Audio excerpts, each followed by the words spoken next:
Sehingga ajakan dan dorongan saya kepada saudara, jikalau saudara saat ini masih menjadi bayi Kristen, Anda bukanlah satu-satunya bayi Kristen yang ada. Banyak orang yang sudah menerima Tuhan Yesus Kristus, menjadi senior di dalam kekristenan, tetapi perbuatannya masih seperti anak kecil, saudara.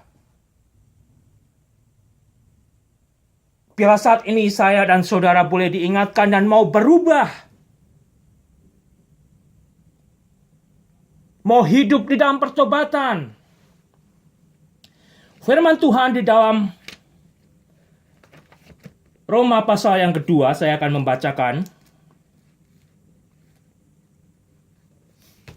Roma pasal yang kedua, ayat yang keempat, demikian bunyinya, firman Tuhan melalui Paulus. Maukah engkau menganggap sepi kekayaan, kemurahan Allah, kesabarannya, dan kelapangan hatinya? Tidakkah engkau tahu bahwa maksud kemurahan Allah ialah menuntun engkau kepada pertobatan?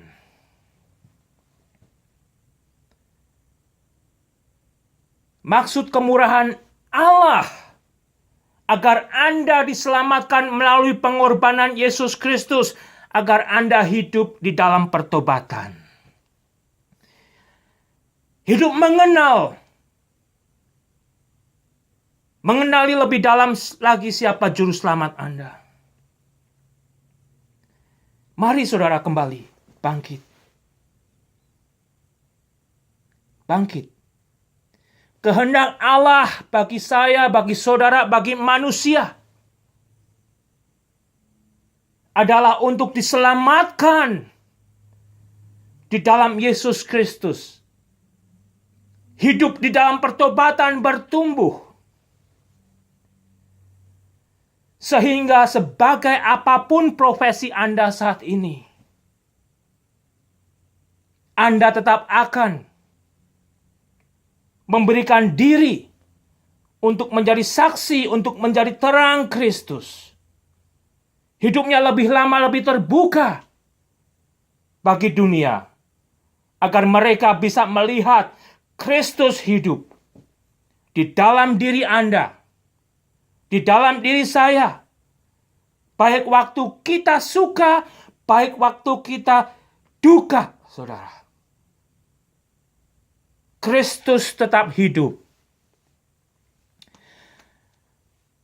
Kembali, tak kala Tuhan memakai Paulus untuk menuliskan firman-Nya kepada jemaat di Efesus. Kehidupan Paulus saat itu bukanlah kehidupan yang sedang enak, bukanlah satu kehidupan yang sedang disanjung dan dipuji oleh banyak pengikutnya. Tetapi kehidupan Rasul Paulus saat itu sebagai tawanan tentara Romawi. Hidupnya terbelenggu sebagai tawanan. Bukan tawanan karena melakukan satu kejahatan sipil. Tetapi saat itu Rasul Paulus ditawan, dipenjarakan karena imannya untuk mentaati kehendak Allah atas panggilannya.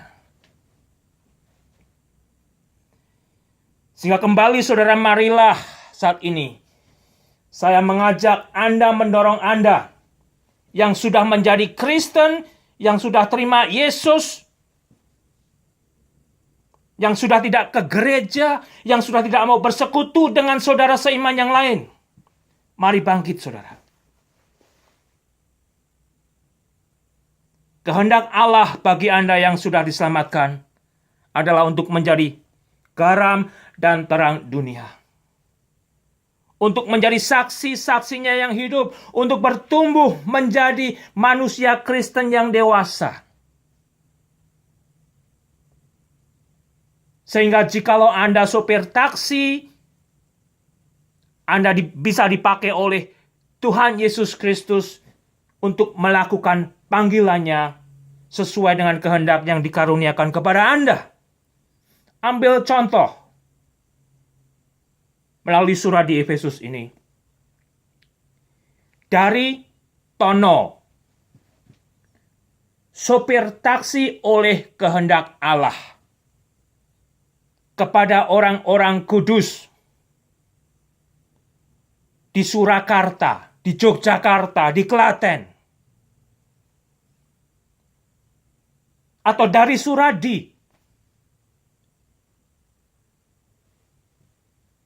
Satpam SD 1 Kartasura, oleh kehendak Allah, kepada saudara-saudara seiman yang ada di Kampung RT 1. Atau mungkin dari Effendi, Direktur 1 PT Bimantara, Jakarta, oleh kehendak Allah, kepada saudara-saudara seiman. Sehingga kembali saudara, panggilan dan kehendak Allah di dalam hidup saudara adalah untuk berbuah, untuk menjadi dewasa,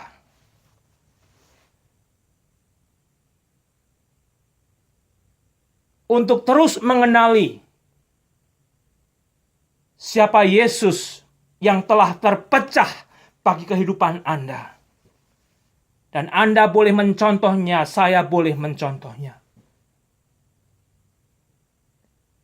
Rasul Paulus dipilih oleh Allah, oleh kehendaknya untuk menjadi rasul. Ternyata saudara, panggilan Allah kepada Rasul Paulus untuk menjalankan tugas kerasulannya bukan untuk tinggal di istana, bukan untuk tinggal di dalam sebuah kantor yang penuh dengan kesejukan. Tetapi di dalam Kisah pasal yang ke-9 dicatat tentang bagaimana panggilan Allah kepada Rasul Paulus. Kisah pasal 9 ayat 15 dan 16 berbicara tentang panggilan Allah kepada Rasul Paulus. Tetapi firman Tuhan kepadanya, pergilah sebab orang ini, berbicara tentang Saulus yang juga adalah Paulus, adalah alat pilihan bagiku untuk memberitakan namaku kepada bangsa-bangsa lain serta raja-raja dan orang-orang Israel.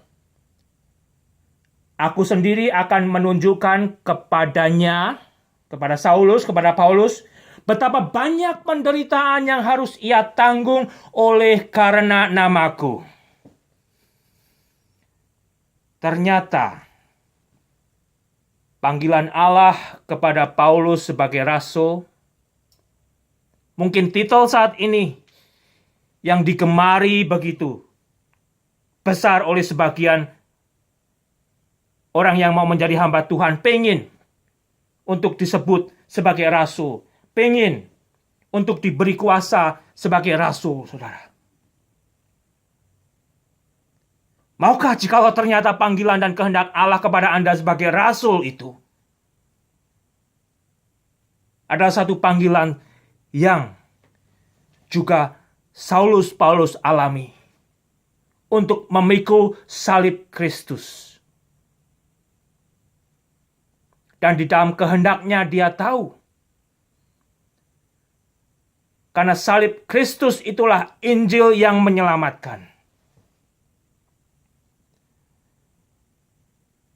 Paulus tetap bukan hanya bersedia, bahkan dia begitu sukacita di dalam duka citanya sebagai orang yang terpenjarakan. Di dalam sukacitanya dia tetap memberikan dirinya untuk dipakai oleh Tuhan memikirkan jemaat-jemaat yang ada saat itu. Bagaimana dengan diri saudara saat ini?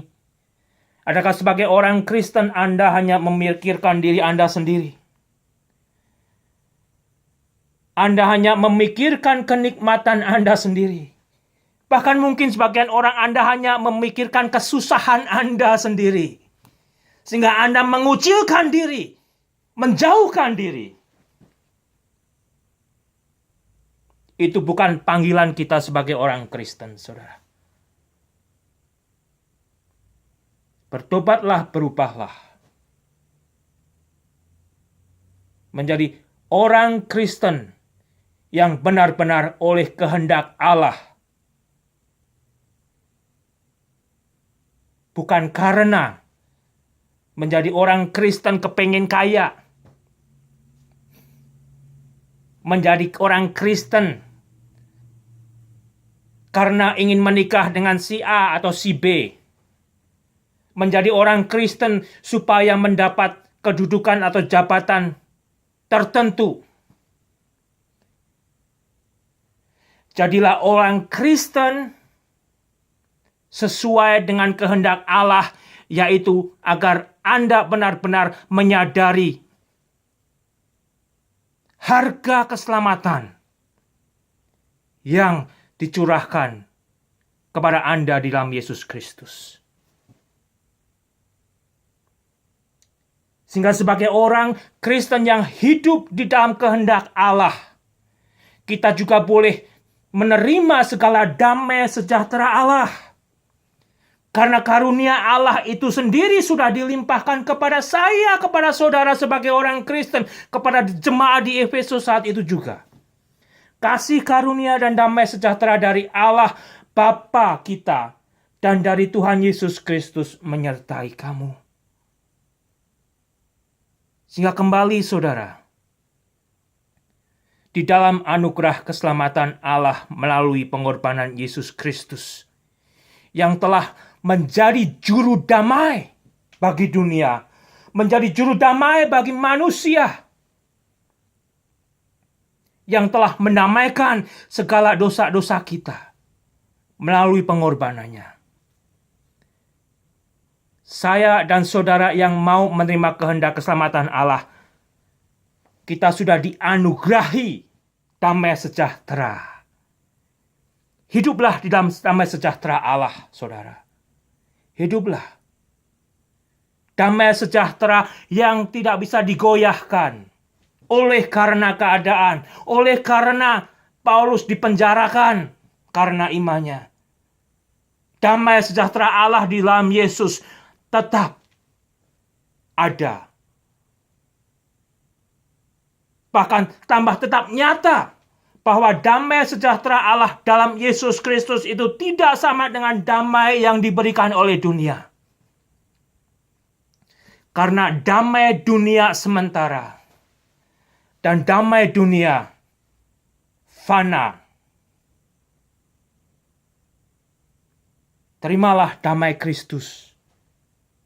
Hiduplah di dalam damai Kristus. Sebagai orang Kristen, sebagai orang percaya, lebih-lebih sebagai hamba-hamba Tuhan.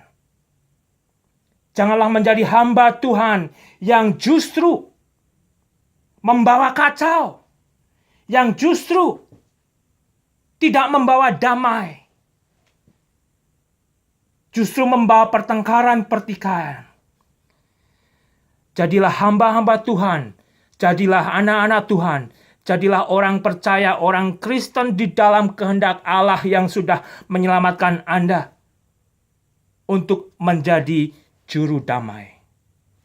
Beritakan bahwa Yesus itulah damai. Di dalam Yesus itulah manusia boleh didamaikan dengan Allah. Dan hidupnya boleh menerima damai sejahtera yang sejati dari Allah.